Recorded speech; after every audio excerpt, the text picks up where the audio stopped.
আপনাদের স্বাগত জানাই। আমি আমার কথা শুনবার জন্য জুলাই গণ অভ্যুত্থানের পর এক বছরেরও বেশি সময় পেরিয়ে গেছে।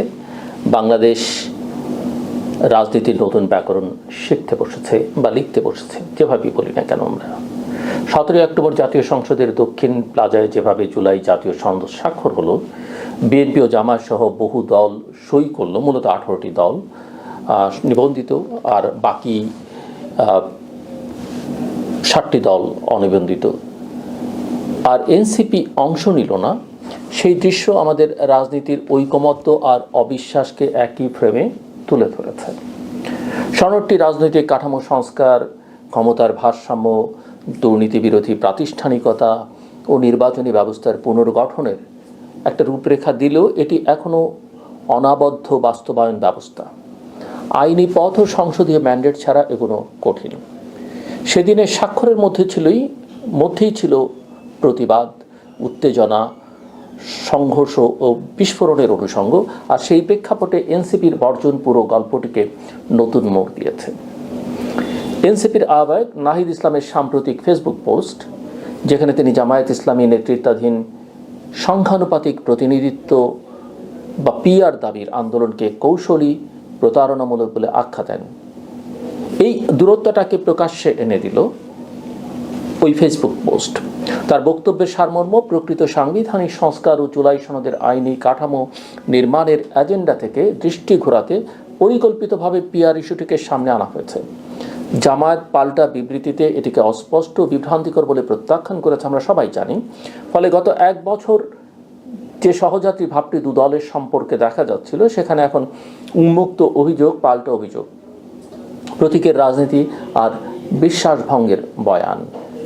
প্রশ্নটা তাই এখন দ্বিমাত্রিক। একদিকে জুলাই সনদ, পিআর, প্রতীক বরাদ্দ, জোট কৌশল সব মিলিয়ে রাজনৈতিক ক্ষেত্রের নতুন সমীকরণ। অন্যদিকে আন্তর্জাতিক অপরাধ ট্রাইব্যুনালের অর্থাৎ আইসিটির গ্রেপ্তারি পরোয়ানা, সেনা সদর দপ্তরের ব্রিফিং এবং বিচার প্রক্রিয়া ঘিরে আস্থা ও স্বচ্ছতার প্রশ্ন। আইসিটি 8 অক্টোবর 3টি মামলায় 25 জন সেনা কর্মকর্তার বিরুদ্ধে গ্রেপ্তারি পরোয়ানা জারি করেছে। এর মধ্যে পূর্বতন সরকারের সময় গুম, নির্যাতন সংশ্লিষ্ট অভিযোগও আছে। সেনা সদর জানায় যে 15 জন এখনও কর্মরত, একজন এলপিআরে, আর এদের অধিকাংশই হেফাজতে। কিন্তু মেজর জেনারেল কবির আহমেদ আত্মগোপনে আছেন। এই ঘোষণাই দেখিয়ে দিল ন্যায় বিচার ও শৃঙ্খলার প্রশ্ন এখন রাষ্ট্রীয় রূপান্তরের কেন্দ্রে। জুলাই সনদ নিয়ে একটি মৌলিক দ্বিধা প্রথম থেকেই ছিল। এটি সংবিধানের উপর স্থান পেতে পারে কিনা, কিংবা কিভাবে এটি আইনি বল পাবে। সংবিধান ভাবনার দিক থেকে বহু বিশেষজ্ঞ বলছেন, সনদকে স্টেট রিকগনিশন দেওয়ার পথ যেমন আছে, তেমনি সেটিকে সংবিধানের ঊর্ধ্বে তুলে ধরা যায় না। প্রয়োজনে গণভোট, অধ্যাদেশ বা সাংবিধানিক সংশোধনের শৃঙ্খলার মধ্যে চলতে হবে। এখানেই রাজনৈতিক বাস্তবতা আসছে। দ্রুততা বনাম দায়বদ্ধতা। দ্রুত সিদ্ধান্ত নিলে বিচার ও বিধি আলাদা হয়ে পড়ার ঝুঁকি থাকে। ধীর হলে পরিবর্তনের গতিতে হতাশা জন্মায়। এনসিপি কেন সই করল না? এই প্রশ্নে তাদের যুক্তি ছিল, আইনি ভিত্তি নিশ্চিত হওয়ার আগেই স্বাক্ষর নয়। এটা রাজনৈতিক কৌশল, আবার নীতিগত সতর্কতাও। কারণ একবার সই করে দিলে সেই প্রতিশ্রুতি বাস্তবায়নে ব্যর্থতা আস্থাহীনতার নতুন চক্র তৈরি করতে পারে। বিপরীতে জামায়াত ও অন্য দলগুলো মনে করেছে সইয়ের রাজনৈতিক সংকেতকেই গুরুত্বপূর্ণ, পরে সংসদ প্রক্রিয়ায় আইনি বল দেওয়া যাবে। ফলত দুই পন্থার সংঘাতে ভেতরের মতবিরোধ প্রকাশ্য হলো, যা প্রতীক, রসায়ন ও পিআর প্রশ্নে আরও স্ফুলিঙ্গ ছড়ালো। পিআর নিয়ে বিতর্কটাও সরল নয়। পিআর একটি রাষ্ট্র ব্যবস্থাগত নকশা, দুভাবে রাজনৈতিক মাঠে ঢোকে। 1, অন্তর্ভুক্তিমূলক প্রতিনিধিত্বের হাতিয়ার হিসেবে, 2, কৌশলী দর কষাকষির টুল হিসেবে। নাহিদের অভিযোগ হলো, পিআরকে কৌশলী অনুপ্রবেশ বানিয়ে বৃহত্তর সংস্কার আলোচনাকে চৌহদ্দির দেয়ালে আটকে রাখা হয়েছে। জামায়াত বলছে এটি গণতান্ত্রিক সংস্কারের অংশ। এই বিতর্কের মধ্যে যে আশঙ্কা স্পষ্ট, তা হলো সংস্কারের বনাম সিট অ্যারিথমেটিক্স চট। আমরা যদি প্রাতিষ্ঠানিক ভারসাম্য, দায়বদ্ধতা, বিচার স্বাধীনতা, স্থানীয় সরকারকে শক্তিশালী করা, পার্লামেন্টারি কমিটির উপর দাঁড়িয়ে নির্বাহী জবাবদিহি, এসবের গভীরে না যাই, শুধু পিআর ডিজাইনে থামলে রাজনৈতিক সংস্কার কাঁচা থেকে যাবে।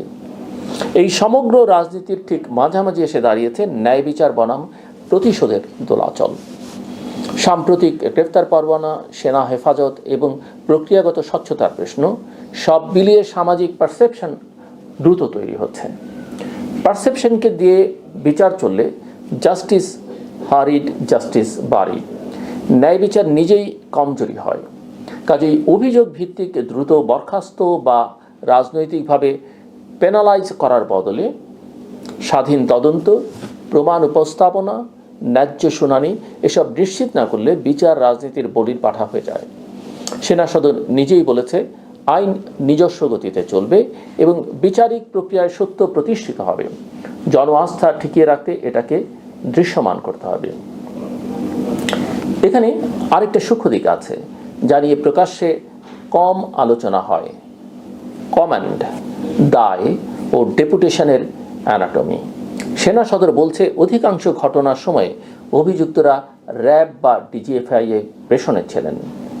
কমান্ড চেইন ছিল স্বরাষ্ট্র মন্ত্রণালয়, প্রধানমন্ত্রীর দপ্তরের অধীন কাঠামোয়। তাহলে দায় নির্ধারণ কিভাবে হবে?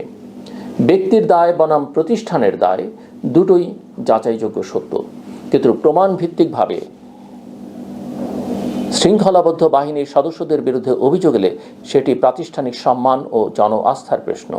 তাই আইনের রুলবুক অনুযায়ী কে কার অধীনে, কোন আদেশে, কোন সময়ে কী ভূমিকা নিয়েছিলেন সব কিছু ডিসকভারেবল ফ্যাক্ট হিসেবে আদালতে উন্মুক্ত হওয়া জরুরি।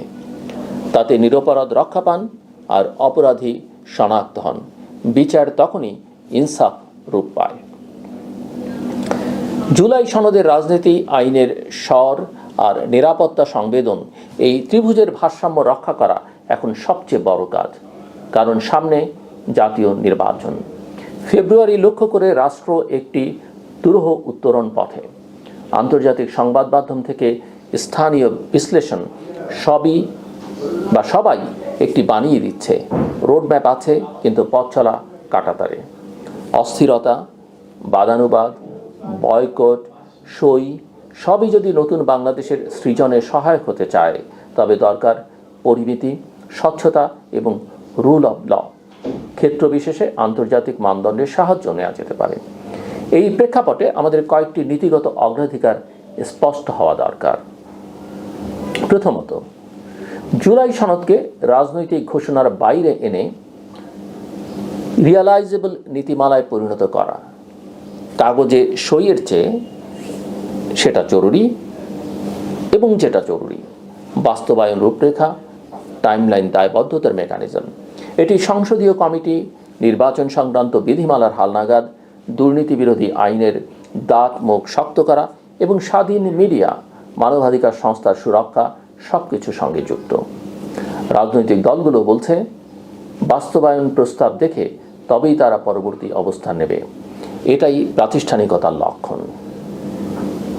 তৃতীয়ত, বিচার প্রক্রিয়ায় ডিউ প্রসেসকে অনর নীতিতে রূপ দেওয়া। অভিযোগ জানানো, প্রতিরক্ষার অধিকার, সাক্ষ্য প্রমাণ উপস্থাপনা, ওপেন কোর্ট নীতির যতটা সম্ভব প্রয়োগ, এসব নিশ্চিত করলে পারসেপশন অনেকটাই প্রশমিত হয়। এতে সেনাবাহিনীর পেশাদার মর্যাদা ও জনগণের আস্থাও রক্ষা পায়। একই সঙ্গে ভুক্তভোগীদের ন্যায় বিচার প্রত্যাশা বাস্তব প্রক্রিয়ায় ঢোকে। তৃতীয়ত, পিয়াসসহ নির্বাচনী নকশা নিয়ে রাজনৈতিক দর কষাকষি হবেই, কিন্তু সেটিকে যেন সমগ্র সংস্কারের বদলি লক্ষ্য বানানো না হয়। পিয়ার যদি হবে সংবিধান সামঞ্জস্যপূর্ণ, স্বচ্ছ, অন্তর্ভুক্তিমূলক নকশায়, না হলে সেই বিতর্ক তুচ্ছ দলের স্বার্থ রক্ষায় থেমে যাবে, বড় দলের সুবিধা গণিতেও ডুবে যাবে। এখানে এনসিপি জামায়াতের দ্বিমত অন্যদেরও শিক্ষা দিক, শুধু সিট নয়, সিস্টেমই আসল। চতুর্থত, রাজনৈতিক প্রতীক ও ব্র্যান্ডিং। বাংলাদেশি ভোট সংস্কৃতিতে এই উপাদানগুলো অস্বীকার করবার নয়, তবে প্রতীকের রাজনীতি যদি অন্তর্ভুক্তি, অংশগ্রহণের পথে বাধা হয় কিংবা নীতি ও রিফর্মকে ছায়ায় ফেলে, তাহলে তা স্বল্পমেয়াদী লাভ দিলেও দীর্ঘমেয়াদে ক্ষতি ডেকে আনে। এই শিক্ষা আমাদের অতীতের বহু অভিজ্ঞতায় খোদাই হয়ে আছে, আজও প্রাসঙ্গিক। পঞ্চমত, রাজনৈতিক নেতৃত্বকে সংযম শিখতে হবে। প্রকাশ্য কটাক্ষ, ইম্যাচিওর আখ্যা বা বক্তব্য কিংবা সামাজিক মাধ্যমে ভাষার তীর এসব তাৎক্ষণিক স্বস্তি দিলেও দীর্ঘমেয়াদে টেকসই ঐকমত্যের পথে কাটা। দলগুলোর আনুষ্ঠানিক বিবৃতি ও পাল্টা বিবৃতি আমাদের দেখিয়েছে বিতর্ককে নীতির টেবিলে ফেরাতে না পারলে রাস্তায় বা টাইমলাইনে খরচ বাড়বে। সবশেষে সেনাবাহিনী বিষয়। মুক্তিযুদ্ধের আত্মা থেকে জন্ম নেয়া একটা বাহিনী হিসেবে জনগণের পাশে, ন্যায় বিচারের পাশে সেনাবাহিনী ছিল এবং আছে। এটাই আমাদের প্রত্যাশা এবং থাকবে, সেটাই আমাদের প্রত্যাশা। জনআস্থা নষ্ট হয় ঢালাও শাস্তিতে, টেইলার্ড ইম্পিউনিটিতেও। যারা অপরাধ করেছে অবশ্যই সাজা পাবে, কিন্তু নিরপরাধ যেন শাস্তি না পায়। আইন যদি তড়িঘড়ি করে বদলান, প্রক্রিয়া যদি বিতর্কিত হয়, তবে আগামী দিনগুলোতে যে কোনো বিতর্কিত অভিযোগই শৃঙ্খলাবদ্ধ বাহিনীর উপর চাপ বাড়বে। এটি রাজনৈতিকভাবে আত্মঘাতীও হতে পারে। তাই ইনসাফের পথে ধৈর্য, প্রমাণ ও ন্যায্যতা, এই তিনটি স্তম্ভে দাঁড়ানো ছাড়া বিকল্প নেই। জুলাই সনদ, এনসিপি, জামায়াতের দূরত্ব, পিআর কূটনীতি, আইসিটির নাটাই, সেনা সদর দপ্তরের বার্তা, সব মিলিয়ে বাংলাদেশের রূপান্তর যাত্রা এখন কাঁটাতারে। তবু কাঁটাতার পেরোনের পথ আছে। তা হলো কাগজের প্রতিশ্রুতি নয়, বাস্তবায়নের নকশা। শত্রু মিত্র বিভাজন নয়, নীতিগত ঐকমত্য। দ্রুত রায় নয়, স্বচ্ছ বিচার। ফেব্রুয়ারির দিকে যে নির্বাচন সম্ভাবনা, তার সফলতা নির্ভর করছে আমরা কি পারি পারসেপশনকে আইনি সত্যে রূপান্তর করতে, আর রাজনীতিকে দর কষাকষি শিল্প থেকে সুশাসনের বিজ্ঞানে উন্নীত করতে। বাংলাদেশের জন্য এটাই প্রকৃত নতুন ভোর, সনদের ভাষায় নয়, রাষ্ট্রের কাজে। আমার কথা শুনবার জন্য আপনাদের অসংখ্য ধন্যবাদ। আপনাদের সবার জন্য শুভকামনা।